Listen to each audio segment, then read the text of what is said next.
जनाब फेसबुक पे चल रहा है कि मौलवियों ने फतवा दिया जिहाद का, तो सबसे पहले मौलवी जाएं, असी क्यों जाइए? तो मैं क्या अपने नकाह वाले दिन भी आख्या करके मौलविया नकाह पढ़ाया, तो सब तो पहले मौलवी जाना, असी क्यों जाइए? अस्सलामुअलैकुम, कैसे हैं आप लोग? उम्मीद है आप सब बिल्कुल ठीक, सेहतमंद और सलामत होंगे। तो आज हम फिर से देखने वाले हैं हमारे मीठे मीठे प्यारे प्यारे हरे भरे लाल पीले रंग बिरंगे और रंगीले हलवाखोरों की कुछ अजीबोगरीब वीडियोस। शुरुआत करेंगे हमारे प्यारे मदीने के कुत्ते जनाब इलियास अत्तार कादरी साहब से। नहीं, ये कोई गाली नहीं है मेरे भाइयों, उनका लकब है मदीने का कुत्ता और ये लकब उन्होंने खुद को खुद ही दिया हुआ है। मदीने का कुत्ता तो मैं मशहूर हूँ, सके मदीना तो मेरा लकब है। लकब ये मैंने खुद लिया है, लकब किसी ने दिया नहीं है, सके मदीना। और जब भी मैं उनको उनके लकब से पुकारता हूं, पता नहीं क्यों कुछ अतारी हजरात बावले हो जाते हैं, भावनाओं में बह जाते हैं और मुझे गालियां देने लग जाते हैं। मेरे प्यारे अतारियों, ये कोई गाली नहीं है, आपके पीर का लकब है, उन्होंने खुद को खुद ही दिया हुआ है और किसी को उसके लकब से, जो कि उसने खुद को खुद ही दिया हो, उससे पुकारना कोई गाली नहीं होती। खैर, आजकल कुछ हलवाखोर हजरात जो हैं, सबकी बात नहीं कर रहा हूं, कुछ हलवाखोर हजरात जो हैं वो अपने इस मदीने के कुत्ते यानी कि इलियास अत्तार कादरी साहब को मुजद्दिद कहने लगे हैं। पिछली सदी के मुजद्दिद आला हजरत हैं, इस सदी के बड़े मुजद्दिद भी आला हजरत हैं, लेकिन आला हजरत के कदमों में दो मुजद्दिद खड़े हैं। एक ने इल्म के रंग में दुनिया में इनकलाब बर्पा किया, उसे अमीर अहले सुन्नत कहते हैं, और एक ने हुजूर के गुस्ताखों के सामने खड़े होकर उनके पितरे फाड़ के रख दिए, उसे अमीरुल मुजाहिदीन बाबा खादिम हुसैन नज़वी कहते हैं। अल्लाह करे अमीर दावत इस्लामी मौलाना इलियास कादरी मुजद्दिद मसलक अहले सुन्नत।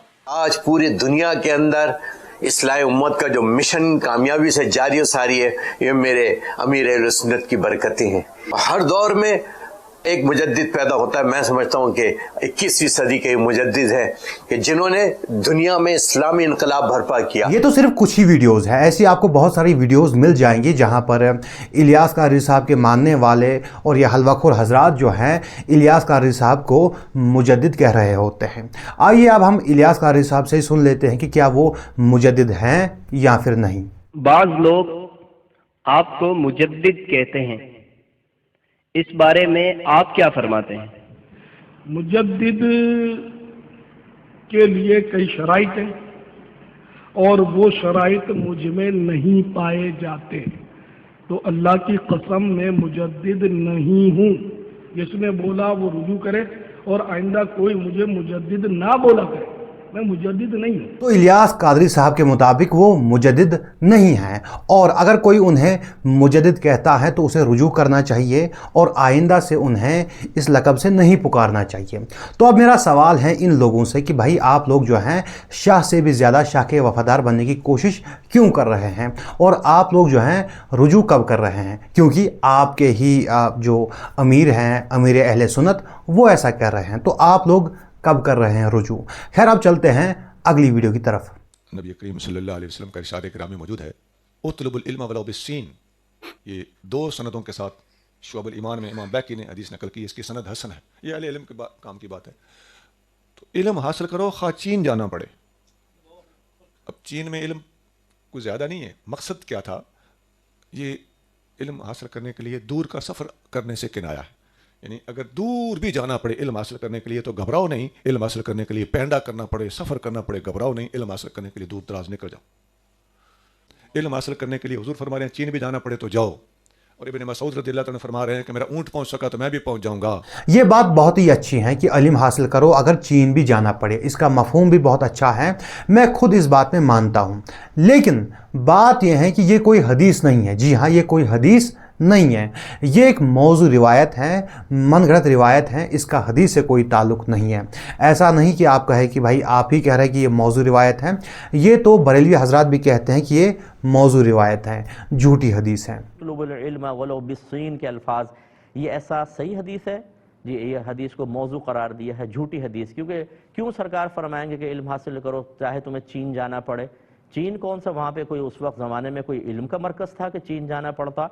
तो बहरहाल इसका इनकार किया है और यही दुरुस्त हमारे नज़दीक भी है। तो इसीलिए मैं इन भाई साहब से गुजारिश करना चाहूँगा कि आप इस तरह की मौजू और मनगढ़ंत हदीसें जो हैं ये बयान ना किया करें, इस तरह की झूठी हदीसें बयान ना किया करें, क्योंकि झूठी हदीसें बयान करना गुनाह का काम है और ये काम आपको जहन्नुम भी ले जा सकता है। खैर, अब चलते हैं अगली वीडियो की तरफ।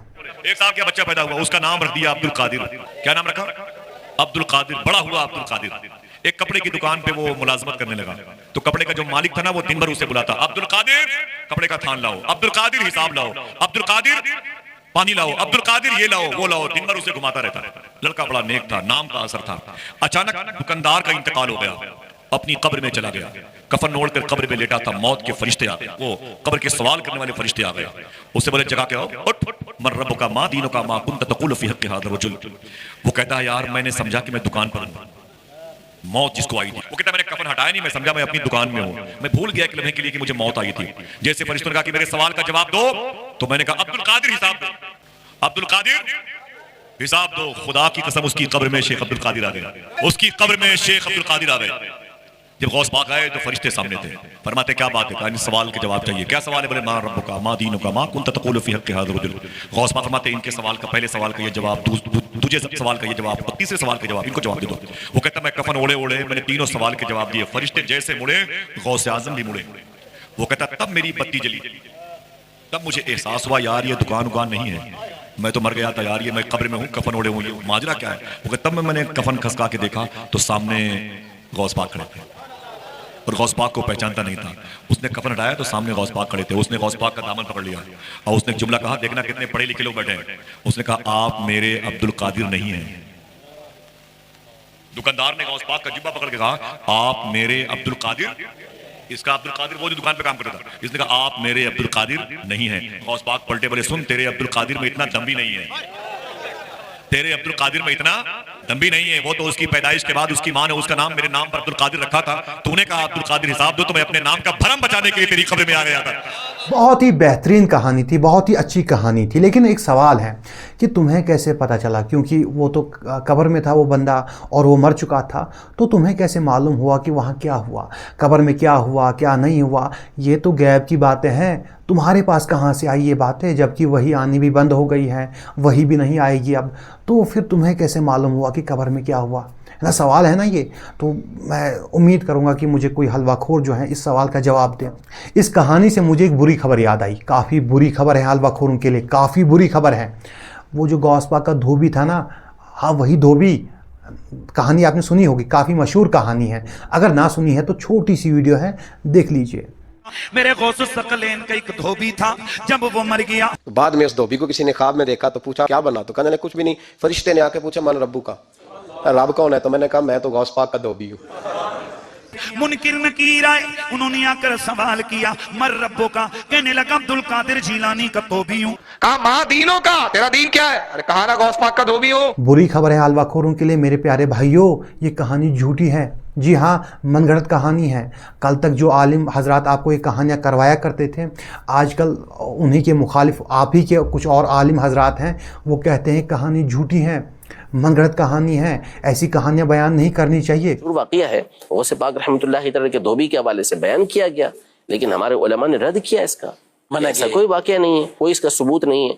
तो हमारे यहाँ एक वाक़या बयान किया जाता है कि गौसे आज़म का धोबी जब मर गया, उससे फरिश्ते कब्र में सवालात करने के लिए आए, तो बार बार वो ये जवाब देता रहा कि मैं गौसे पाक का धोबी हूँ, तो उसे बख्श दिया गया। याद रहे ये वाक़या मौजू है, मन घड़त है और झूठा वाक़या है। इसके मुतालिक जो है वो फ़क़ीह मिल्लत मुफ्ती जलालुद्दीन रहमतुल्लाहि तआला अलैह फरमाते हैं कि ये रिवायत बेअसल है, इसका बयान करना सही नहीं है, लिहाजा जिसने ये बयान किया वो इससे रुजू करे और आइंदा ये रिवायत बयान न करने का पक्का अहद करे। अफसोस की बात है ना, क्या हो रहा होगा गौस पाक के धोबी का, ये सवाल मुझे अंदर ही अंदर से खाए जा रहा है।